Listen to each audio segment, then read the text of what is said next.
18h30 sur Radioactive, c'est avec grand plaisir que j'accueille à présent Joël Cousinard pour nous raconter un petit peu, lui qui l'a monté et qui a surtout photographié toutes ces personnes pendant quelques temps, pour nous raconter un peu ce que c'est que les chemins de la dignité, dont le vernissage a lieu ce 27 novembre à Plérin. Bonsoir Joël. Bonsoir. Ravi de te recevoir. Je le disais en regardant un peu tes photos, parce que c'est pas évident de parler forcément de photos en radio. Elles sont tout simplement belles. Tu as fait le choix déjà un petit peu radical du noir et blanc. Est-ce que c'est tout le temps le cas? Et c'est vrai que peut-être le noir et blanc magnifie encore plus les personnes qui ont bien accepté, je suppose que tu leur as demandé avant, de se faire photographier, parce que ces personnes sont des personnes en insertion professionnelle, en recherche de dignité, d'où le nom de cette exposition, Les chemins de la dignité, et tu as réussi à gagner leur confiance pour qu'elles puissent être photographiées. Comment ça s'est passé la rencontre? Est-ce que ça a été long à mettre en place ce processus photographique? Parce que c'est jamais simple de se faire photographier. Oui, effectivement, c'est toujours un petit peu compliqué. J'ai mes méthodes, quoi. En fait, je prends mon temps, je prends mon temps pour me faire accepter. J'essaye d'être le plus discret possible. Bien sûr. Je rencontre les gens progressivement. Je leur explique le projet. Bon, ceux qui refusent, et en général, je reviens pas dessus, quoi. J'insiste pas, même si quelquefois c'est dur, parce qu'il y a des gens qui feraient potentiellement une excellente photo, mais bon, c'est malheureusement pas toujours possible. Donc globalement, je passe plutôt bien avec les gens et on travaille en confiance. Ouais. Et puis je me permets même en fait maintenant de même plus signer de droit à l'image, quoi. On se serre la main, on dit banco, on y va, et puis on travaille comme ça. Évidemment, je suppose que tu les as invités au moins au vernissage et au moins à l'exposition, toutes ces personnes. Est-ce que les personnes que tu as photographiées sont toutes sur l'agglomération briochine? Oui. Non, il y a une partie école du cirque là où c'est à Lannion. D'accord, oui, c'est très loin. C'est Lannion aussi, oui. Effectivement. Et donc, on est étonné. Alors, c'est vrai que quand on parle, on a beaucoup de visions. Et puis, tout à l'heure, tu m'as entendu pousser mon coup de gueule contre les comment dire, le porte-parole du gouvernement. Voilà. Mais on a beaucoup de visions, on a beaucoup de caricatures. Alors, l'insertion, en plus, même le terme, des fois, il est un petit peu galvaudé. Ces entreprises qui sont souvent des associations, elles font un boulot qui est complètement fou, qui est un boulot de fourmi. Moi, j'avais entendu une parabole que je trouvais absolument excellente. Ce sont des personnes qui recousent le fil le tissu social. Voilà, exactement. Est-ce que tu as ressenti ça en allant photographier les uns et les autres? Oui, c'est pas toujours le cas, mais je sais qu'il y a des personnes qui m'ont marqué plus que d'autres. Je sais qu'il y a des gens qui sont en insertion et qui sont encore extrêmement fragiles, des malades chroniques, on sent qu'ils sont à un doigt de replonger. C'est très compliqué, il faut arriver à les maintenir, il faut leur proposer des choses qui va leur permettre de garder la tête hors de l'eau, quoi. Et bon, quelquefois on sent bien que c'est sur un fil et c'est pas toujours c'est souvent très compliqué. Ces personnes sont forcément avec des tuteurs, avec des encadrants, ce genre de choses. Ce genre de choses, pardon, c'est pas très bien ce que je dis, c'est avec ces personnes qui font d'ailleurs, entre parenthèses, là aussi un boulot absolument extraordinaire. C'est la dignité. Et moi, je trouve qu'il est magnifique ce titre, Les chemins de la dignité, parce que la dignité, ça se décrète pas, tout simplement, quoi. Voilà, c'est ça exactement. Et il y a j'ai mis les chemins parce que justement les associations proposent plein de solutions. C'est ça. Et ça, forcément, on n'est pas toujours au courant des choses qui sont mises en place, mais il y a des choses incroyables auxquelles il fallait penser, quoi, pour parvenir à aider les gens à s'en sortir, ne serait-ce que des appartements de coordination thérapeutique, des ACT dans le jargon social. Ce sont les gens, on leur propose un appartement, et cet appartement en fait va permettre à ce que tout autour gravite tout un tas de professionnels, de psychologues, d'aide sociale, de médecins, tout un tas de professionnels qui en fait sont au service de cette personne. Et l'appartement en lui-même est le centre de toute cette machine, quoi. Et donc c'est un milieu que toi tu connais, parce que je crois que tu es aussi professionnel, tout simplement, du milieu social. Voilà, tu es éducateur. Qu'est-ce qui t'a donné finalement envie de témoigner? Parce que c'est un véritable témoignage que cette exposition. Qu'est-ce qui t'a donné envie? C'est quoi? C'est un hommage à ces personnes avec qui tu travailles? C'est un hommage. Alors je pense aussi à ces encadrants, à toutes ces personnes qui travaillent dans ce secteur social qui malheureusement dans les budgets se réduisent en peau de chagrin, je t'apprends rien. Qu'est-ce qui t'a donné envie d'aller témoigner finalement? Ben écoute, déjà, la photo, c'est quelque chose qui me tient depuis toujours. J'étais professionnel avant d'être éducateur et je suis redevenu professionnel depuis. Très bien. Et de ce fait, toujours à la recherche même pas, je veux dire que les sujets en fait arrivent comme ça et on sent bien qu'il y a quelque chose à faire. Il y a des témoignages importants. Mon exposition précédente de l'année dernière, ça a été la vie en maison d'accueil spécialisée. Et là, c'est pareil, le sujet arrive comme ça et on se dit, il y a forcément quelque chose à faire. C'est un sujet qui est intéressant.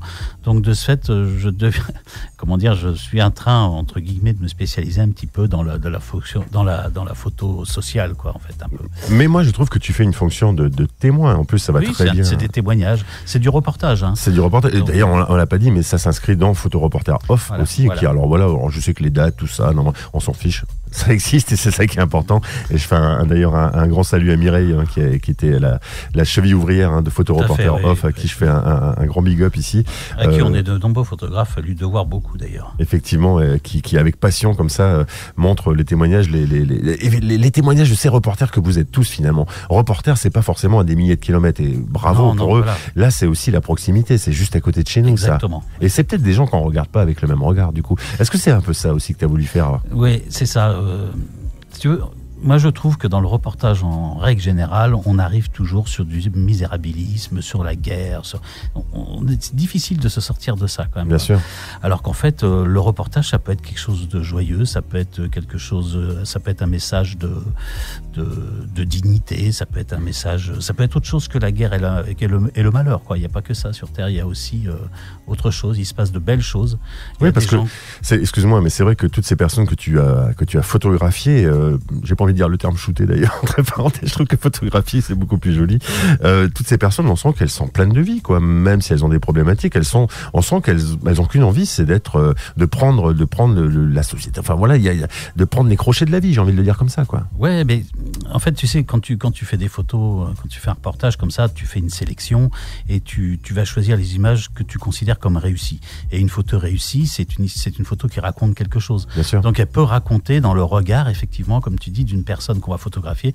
On peut, si elle est réussie, si elle parle d'elle-même, cette photo, elle va te dire qu'effectivement, la personne qui est là en face de toi, que tu es en train de photographier, elle a envie de s'en sortir. C'est ça. Et donc, c'est vecteur d'émotion. Et le fait de faire du photoreporting, parce que c'en est un, ça prouve ça. Ça prouve qu'il suffit simplement d'ouvrir les yeux, de regarder autour de soi et qu'il y a forcément des sujets et des sujets à proximité. Je crois que c'est aussi ça un petit peu que tu as voulu mettre en avant à travers les chemins de la dignité. Tout à fait. Écoute, on va faire une petite pause si tu veux bien avec un titre qui s'appelle Respecte-nous. C'est plutôt bien. C'est Delgrès. Delgrès, c'est un groupe qu'en plus on pourra retrouver sur la scène de la Grande Ourse à Saint-Agathon au mois de décembre. C'est un groupe absolument magique. Peut-être tu ne le connais pas, Joël, mais c'est un groupe qui fait du blues avec un chanteur qui s'appelle En Créole et qui rend hommage, rien qu'à travers son nom de groupe, à un révolutionnaire entier qui s'appelle Delgrès.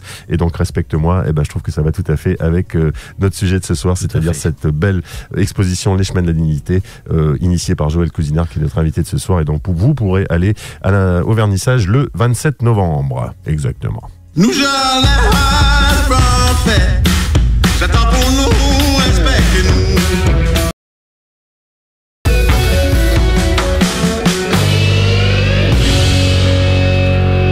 Je crois que j'ai dit respecte-moi tout à l'heure, c'est respecte-nous, mais c'est pareil. Et c'est Delgrès que vous pourrez voir sur la scène de Saint-Agathon à la Grande Ourse le 16 décembre, très précisément.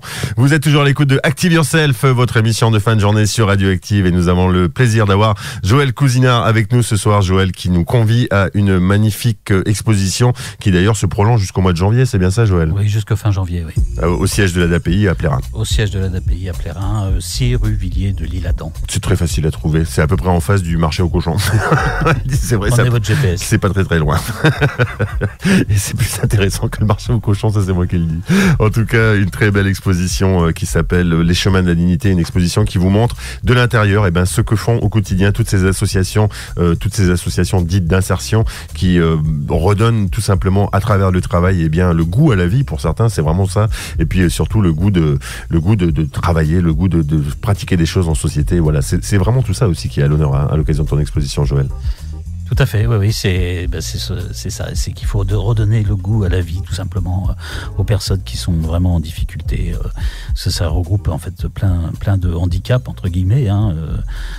Ça peut être, comme je disais la dernière fois, ça peut être des malades chroniques, ça peut être des handicapés, ça peut être plein de choses, des réfugiés, des sans-papiers.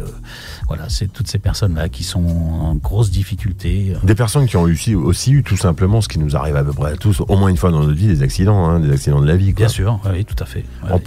On peut vraiment plonger à cause d'une fracture, d'une séparation. Tout à fait. Et rapidement, en fait, on devient marginal et plus embauchable. Pratiquement, je veux dire, trouver du travail, après ça devient très compliqué pour certaines personnes parce que ça fait très longtemps qu'ils n'ont pas retravaillé. Donc des entreprises d'insertion comme Artex et tout ça, ce sont des entreprises qui vont redonner une chance, vont redonner le goût du travail et de la dignité, parce que c'est bien de ça qu'il est question. Quand on travaille, quand on gagne son argent, on redevient digne. Et voilà, bon, Est-ce que je peux me permettre, Joël, de te demander quelles associations, parce que ce sont très très très souvent des associations, tu as dit ok, tu as le feu vert, est-ce que tu as pu aller facilement finalement un peu partout, parce que tu viens d'évoquer Artex, donc les Noëls pour le coup, des gens qu'on reçoit assez régulièrement aussi sur Radioactive. Est-ce qu'ils t'ont tous dit oui plutôt spontanément du coup? Oui. Déjà, l'accord déjà des responsables, au départ tous à peu près tous d'accord pour tenter le coup, en tout cas en respectant évidemment le droit à l'image, quoi. Et après, les personnes en elles-mêmes, pareil, comme je vous disais tout à l'heure, en gagnant progressivement leur confiance, en leur offrant des photos aussi flatteuses, parce que les photos sont pas toujours flatteuses, celles que je choisis d'exposer, mais je prends toujours soin aussi, surtout pour les dames, de les photographier quand elles sont souriantes, quand elles sont jolies, et puis de leur offrir aussi, parce que voilà, il faut arriver à m'adouer. Les gens, il y a certaines réticences, il y a des cultures pour qui c'est compliqué d'être photographié, encore pire que chez nous. Bien sûr, on sait on connaît tous cette fameuse phrase africaine, dire non, tu ne me photographies parce que tu ne me photographies pas parce que tu voles mon âme. Voilà, c'est ça, exactement. Et ça, c'est des choses qu'il faut qu'on finit par apprivoiser, mais ça n'a pas été facile. J'ai certaines personnes qui m'intéressaient beaucoup parce qu'elles avaient un physique ou un visage ou un regard qui était particulièrement intéressant, qui au début ne voulaient pas, et puis après progressivement qui ont accepté, et qui j'aurais dit c'est gentil de m'avoir permis de faire des photos, mais maintenant je voudrais quand même que tu m'autorises à les exposer. Ouais, ce qui est notre démarche. Qui est encore autre chose. Et puis là, il a fallu attendre. Je vais réfléchir, je vais en parler à mon mari, tout ça, et puis voilà. Puis après j'ai eu la bonne surprise pour la plupart, ils sont venus me dire c'est d'accord. C'est beaucoup des femmes que tu as photographiées, Joël? Écoute, non. Il y a les deux en fait, mais par exemple pour l'insertion chez Artex, la revalorisation du tissu, c'est quand même une majorité de femmes, oui, effectivement. C'est ça. Issues pour la plupart, soit des pays africains, soit des personnes qui se sont éloignées du travail parce que pour des raisons personnelles, des problèmes de violence conjugale, des problèmes d'alcool et tout un tas de choses qui ont fait que ils se sont retrouvés en marge de la société. Et donc, c'est ces personnes-là à qui tu redonnes un surplus de dignité et et puis un peu, non seulement un surplus de dignité, mais surtout beaucoup d'amour propre. Et ça, c'est super essentiel quand on parle d'insertion entre guillemets. C'est absolument essentiel. C'est peut-être le chemin le plus dur d'ailleurs, je trouve. Sans doute, oui. On est d'accord.